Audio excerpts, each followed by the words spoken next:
Caitlin Clark and Aya Wilson have been at the center of just about every major WNBA discussion over the last 2 seasons, from TV ratings to marketing to MVP debates. Now their names are back in the spotlight again, this time because of a mix of Nike signature shoe reactions, national team speculation, and a new round of arguments about whose game translates better to the international stage. The reaction online, especially from passionate Caitlin Clark fans, has been intense, and a lot of that energy is now being directed at Wilson. The temperature spiked again when Wilson's Nike signature sneaker was revealed and immediately became a lightning rod. Part of the conversation was about the design and rollout, but a very loud segment of social media framed it as another example of the league and sponsors protecting veteran stars and supposedly freezing out younger faces like Clark.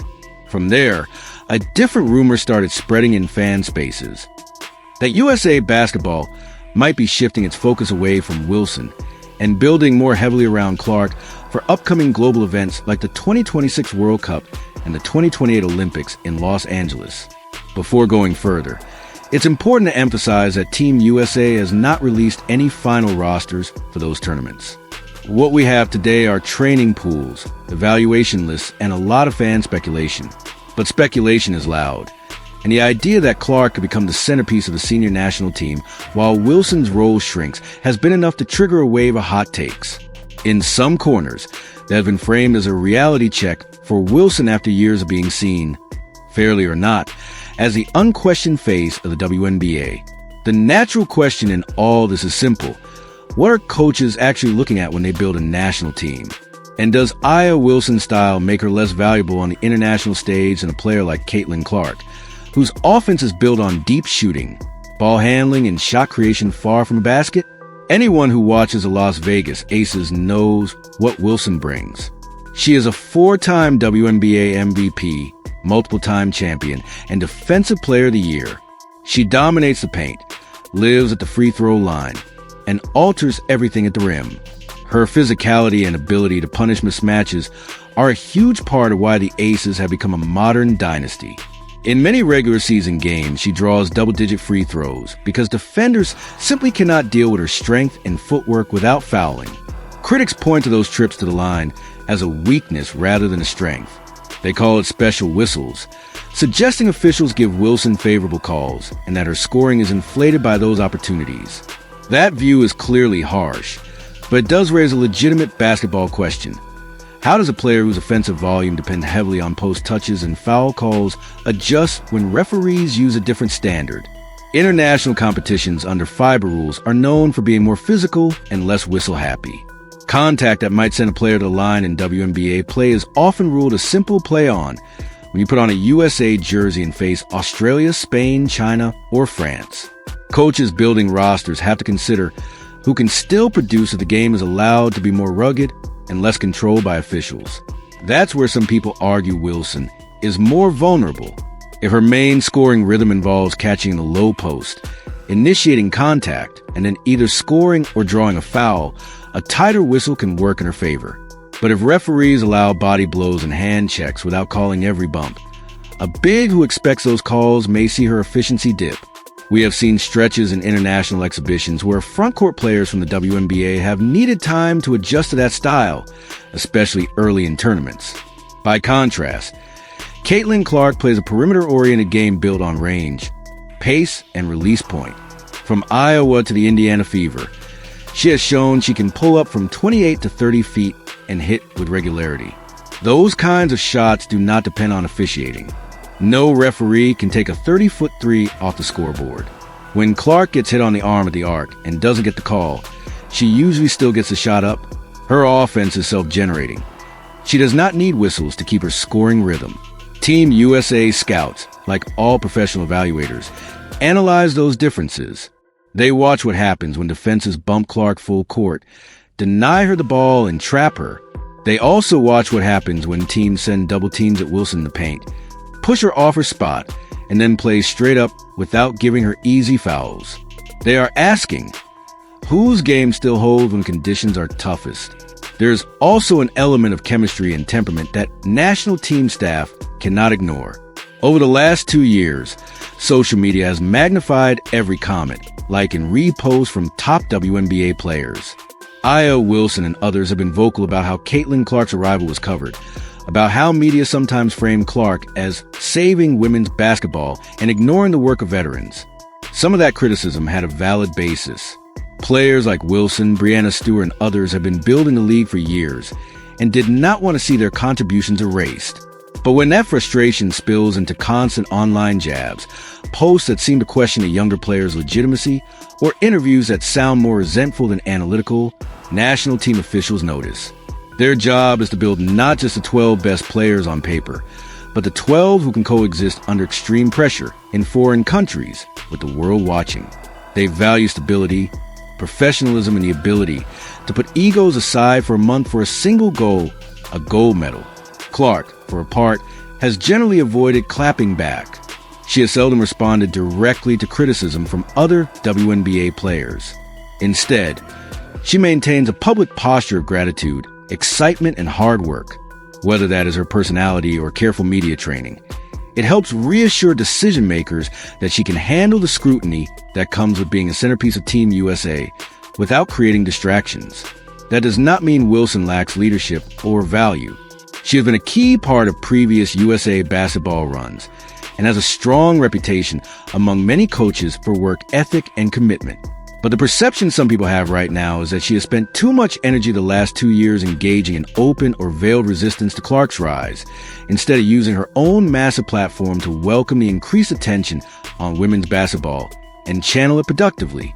When rosters for evaluation camps and national team pools come out, online fan bases immediately interpret every inclusion and omission as a verdict. If Clark's name appears and Wilson's does not, speculation explodes. Some Clark supporters see it as proof that their favorite has won the power battle. Wilson supporters call it disrespectful given her hardware and experience. The truth is likely less dramatic and more basketball-driven. USA Basketball is planning for 2026 and 2028 with an eye towards style of play, global marketing, and team chemistry, and Clark checks a lot of boxes on that list. Clark's deep shooting opens up the entire floor. Pairing her with a dominant interior force like Aaliyah Boston or other versatile bigs gives a national team an inside-out threat that is nearly impossible to scheme away. The connection Clark already has with Boston from Indiana and from their college battles at Iowa and South Carolina could translate into the kind of two-player synergy that is priceless in short tournaments. For coaches, that is attractive.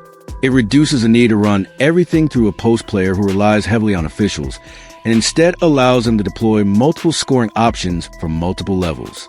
It's also impossible to ignore Clark's commercial impact. She draws international viewers, sells jerseys, and fills arenas globally, not just in the United States. For an Olympic squad, which doubles as a marketing campaign for the sport, that matters. It doesn't override on-court ability, but when an athlete combines elite talent with massive global reach, federations take notice. Where does that leave Aya Wilson? Realistically, her resume is too strong and her skill set too valuable for her to simply disappear from national team conversations. She is still one of the most dominant two-way forwards in the game. Any decisions to adjust her role or skip her in a particular cycle will be based on very specific tactical or chemistry reasons, not on a judgment that she can't play at that level. But the message from USA Basketball and from the broader ecosystem of fans and sponsors is clear. Behavior, adaptability, and brand all matter alongside stats. If Wilson wants to make sure she is on the floor in 2026 and 2028, it will not be enough to point at MVP trophies and WNBA titles.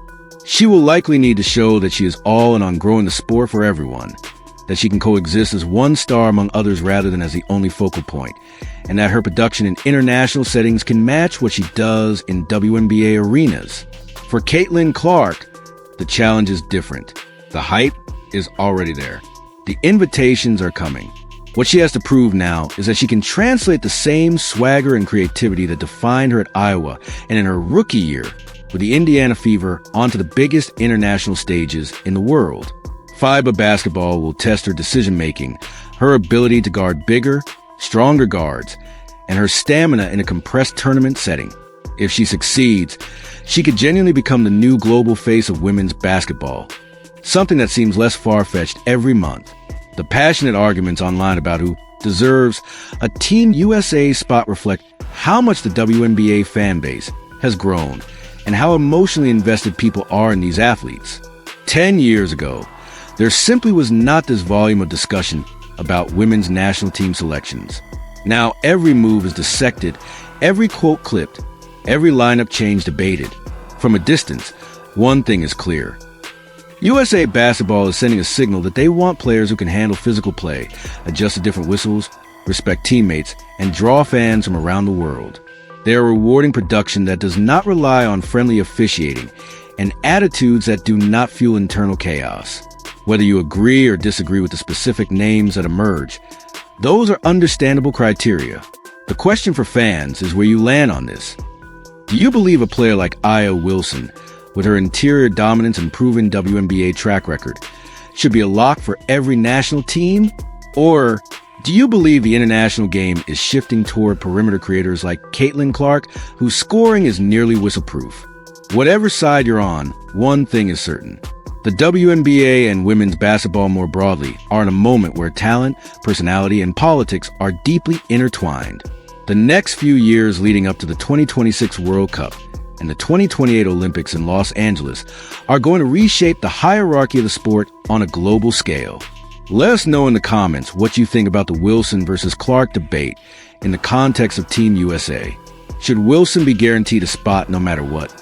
Or is it fair for coaches to prioritize players like Clark, whose offensive game doesn't depend on the whistle? And while you're here, don't forget to like the video, subscribe, and turn on notifications so you don't miss any of our coverage of the WNBA, USA Basketball, and the next wave of superstars changing the women's game.